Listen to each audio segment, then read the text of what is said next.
Hey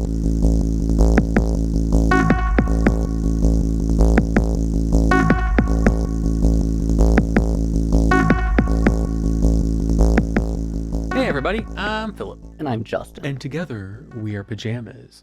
And I'm back, everyone! Yay! Sort of, kind of. Back for us. We're back. You will have seen us in videos that we had pre-recorded prior to me getting ill. But as far as new stuff, this is the first video we've shot in weeks.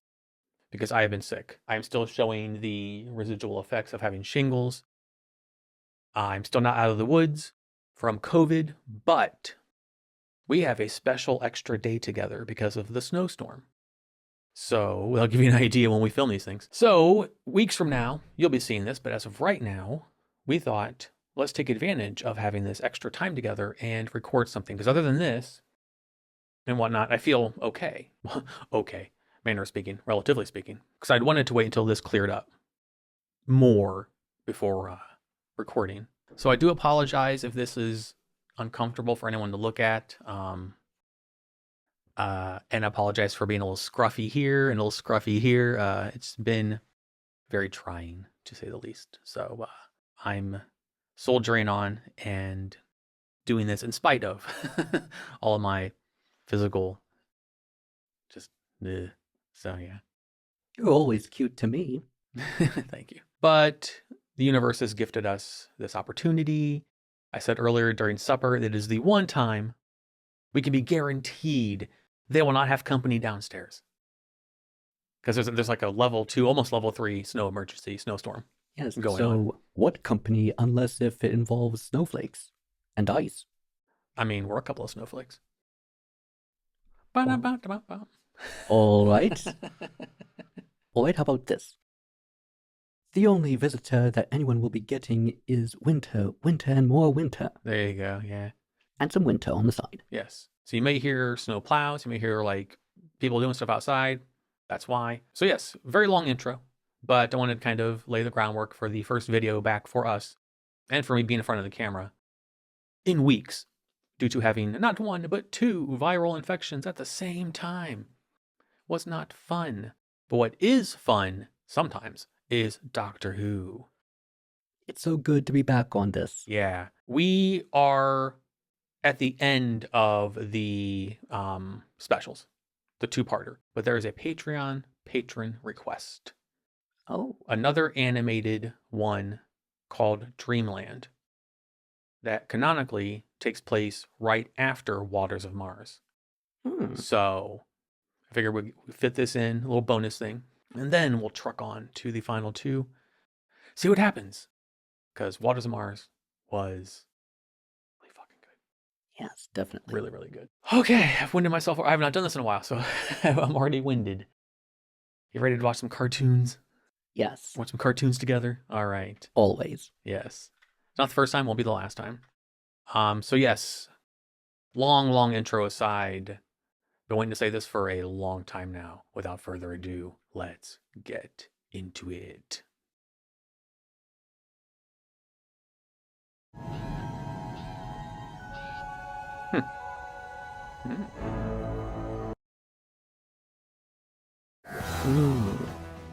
Now let's find out what really happened in the world of Doctor Who. Yeah, exactly.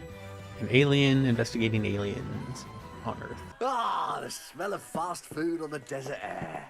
The perfume of America. Hey, are you British? Supposed to be from the saucer crash 5 years back. You know, like that Roswell thing over in New Mexico? Looks My like mom. Resident she Evil used to virus. run a theater. Oh.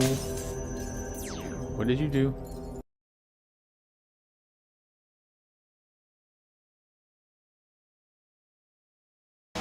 How is that a distraction? Now, what was What? that about a monster? Very big, something powerful. The United States' most secret base, and the government won't admit it exists until 1994. What did you say? You think you're gonna have flying cars in another 10 years? Yeah, sure, if the Reds don't nuke us first. The Reds, Manchester United. Oh, the Russians! Soviet Union. Take him to the lab. Prepare them for the mind wipe. They're the army. They can do whatever they want. They've been doing it ever since the Bear River Massacre. You can't do this, so help me. I'm gonna tell the president. How did you do that? Little trick I learned off Houdini. Great, but we're still trapped. Oh, I love 1958. No one's seen Die Hard. Or Alien. Or Die Hard 2.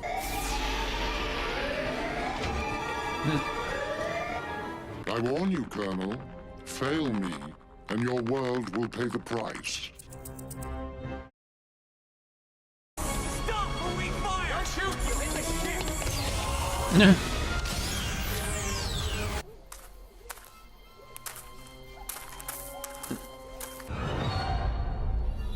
What are you gonna do with me?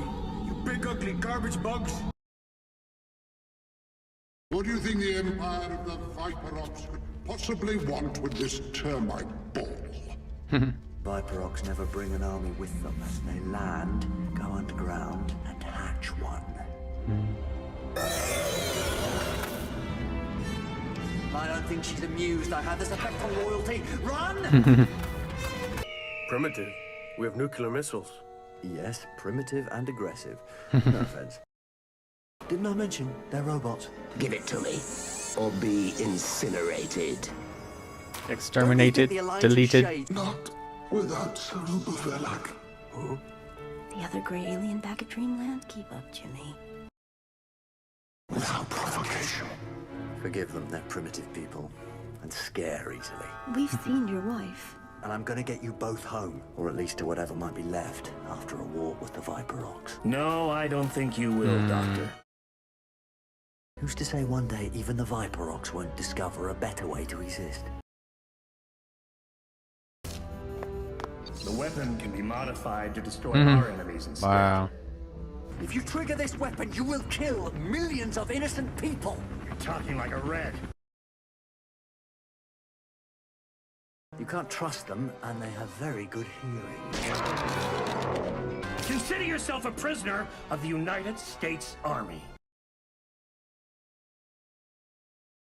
Him before we could do anything. And there's nothing I can do.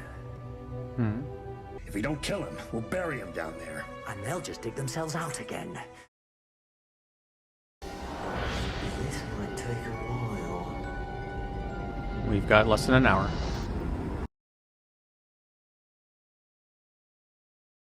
A literal hive mind.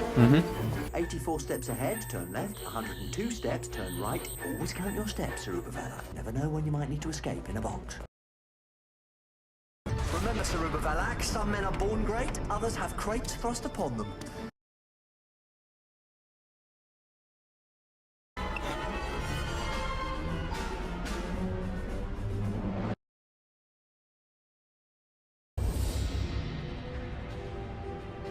Sarubavelak.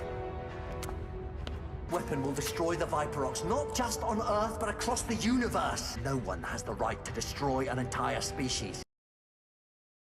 One day, something incredible is going to happen. You will change. Become peace-loving. This is madness. The alien circuit doesn't work and the temporal sat-nav was on the blink, but do you know what? She has got the meanest sound system in the universe.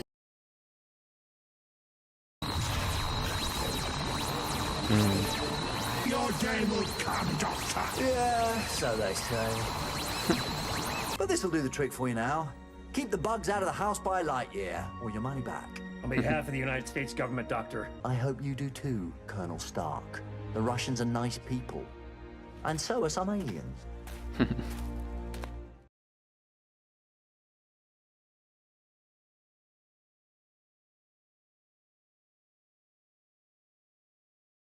It was a good story.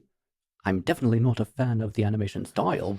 It's very hideous, but Yes. it's nevertheless a good story. I was pretty much going to say pretty much that word for word. I like the idea. I do like the story, as you said. But good God, was the animation bad. Like I wrote, not just the animation, the voice acting was atrocious. I wrote in my notes that the voice acting and animation feels very wooden and stiff. Both the voice acting and the animation felt that way. I think the animation detracted from the episode. I think it was so bad that it like kind of took you out of the story a little bit, because you're kind of like there'd be like certain like things or certain, but you're like, oh, that's bad. Ugh. What I did was simply adjust to it. I got used to the animation style and let the story speak for itself. Yes, I did like the idea, and even using history to intermingle with the plot. Yeah, I wasn't really impressed. Like even the story, I mean, it was fine, but it was like, And well, yes, it was actually disturbingly accurate. Well, considering the time period, yes. Everything that the doctor said that would happen in this or that year, yes, that actually happened. yeah.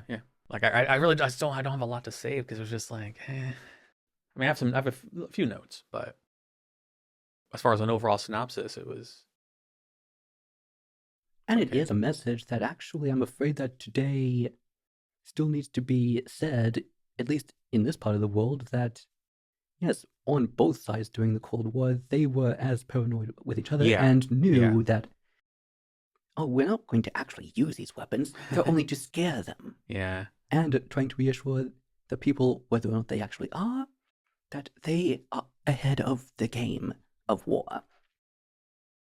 Yeah, I could rant about the United States in the 50s, from the Red Scare to McCarthy, but I'm not going to go in deep on that. It's very... I think that the analogy that I once made a long time ago with you was actually the best analogy.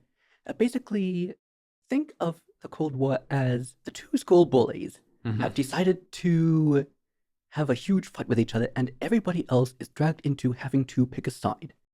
They don't like either of them because, well, they're both the school bullies. Yeah. But there's nothing much that we can do. We're simply going to have to pick a side of which one is a little more advantageous to us, and we'll go from there. Yeah. That's basically the world during the Cold War. And then we ended up becoming the world bully. So there's a reason we're known as the Great Satan in many parts of the world, but we're not here to go into that. But it did address that issue of the Cold War and all of that. Even to this day, it needs to be reminded that both sides had that, yes, they were both people. Yeah. And they exactly. both were scared. Yeah. What, I mean, that could apply today with like terrorists and, Yes, what this small group of people do, it shouldn't be mistaken that it's somehow, by extension, what the entire populace is. Exactly, yeah. No people can completely be held responsible for what their governments do. Amen to that, yes. So yeah, I didn't dislike it, and the story was fine, but just definitely felt uninspired, and just it kind of felt like there was a group of we have what's called middle school here in the States. I don't know what it is because you have different years over in England and whatnot. But a middle school, which is usually typically grades 7 to 9 or so, it feels like it was a middle school won an animation contest, and they got to animate an episode of Doctor Who, and this was it. Or maybe it was made. Do you know when this was made? That 2009, I believe. Maybe it was when this type of animation was new. I was thinking that too. I was thinking that as well. That maybe it was an experimental kind of animation. Maybe at the time it was something new, but today, now that our standards have become so high, we see it for what it actually is. A hideous, blocky mess. It just looked like shitty Pixar. It was Shitsar. Yeah, Shitsar animation. There you go. Yeah, I didn't care for it overall. There were bits and pieces I did like here and there, but overall, I think Infinite Quest was way better. From animation to voice acting to the story to that one felt like a really fun RPG kind of thing. This just felt blocky and it shows that stunted in more ways than one. It shows that you don't have to use 3D in order to make a good film. Yeah. A good film or show can be done in 2D. You don't need these graphics to distract people as long as the Yeah. story is good. Yeah. And the story was fine. It wasn't good enough to make this like, yeah, I can forgive it. I can't forgive the animation in this one. I'm sorry. Well, yes, definitely the 2D one that we saw from the previous cartoon, it was much more attractive looking Yes. than this Yes. attempt at trying to make it three-dimensional without wearing glasses. Yeah. And yes, before we get bombarded in the comments, Georgia Moffat was in this. She was Cassie. I believe that is Stephen Moffat's daughter. So yes, Georgia Moffat, I think, is returning and did not do a very good job. Not as bad as Tim Howar, who was Jimmy. Jimmy was awful. I have lines from both of them in my notes that were just like, why did you say it like that? Did you only get one take? I don't know. Maybe. How about if we go to the notes? Okay. Philip's notes. Let's get into chronological order. Well, I'm not doing that. No, this isn't. No, this episode doesn't. Oh, it doesn't deserve that. I didn't write it. I have a page of notes. It's not like pages of notes where I write everything down in order. Like what? Like he lands. These things are there. They're invading. They have these other beings there who are the good aliens. And yeah, it's a twist and all that stuff. Well, it's Doctor Who. Nothing needs to be in chronological order, I suppose. So my very first note was Yes, the animation. animation, question mark. So the lines I have, we have from Cassie, says, "You can't do this, so help me, I'm going to tell the president." And I'm like, could you not give her another take on that one?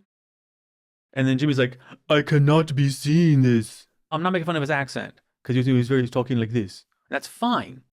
It was the delivery, like, "I cannot be seeing this." You could be like, "I cannot be seeing this." Like, add a little oomph to it. He sounded like a robot. The robots in the show sounded more human than he did. Don't get mad at me for I'm not trying to be rude. He just his delivery was bad. Too many pauses in between words that made it sound like someone simply said several words, then took these words in editing, combined them together. I could not be seeing this. Even he was, "I cannot be seeing this." It was the same thing was said in the same tone and the same cadence every time. Where you were like talking like this, you're having inflection. He had none. Horrible.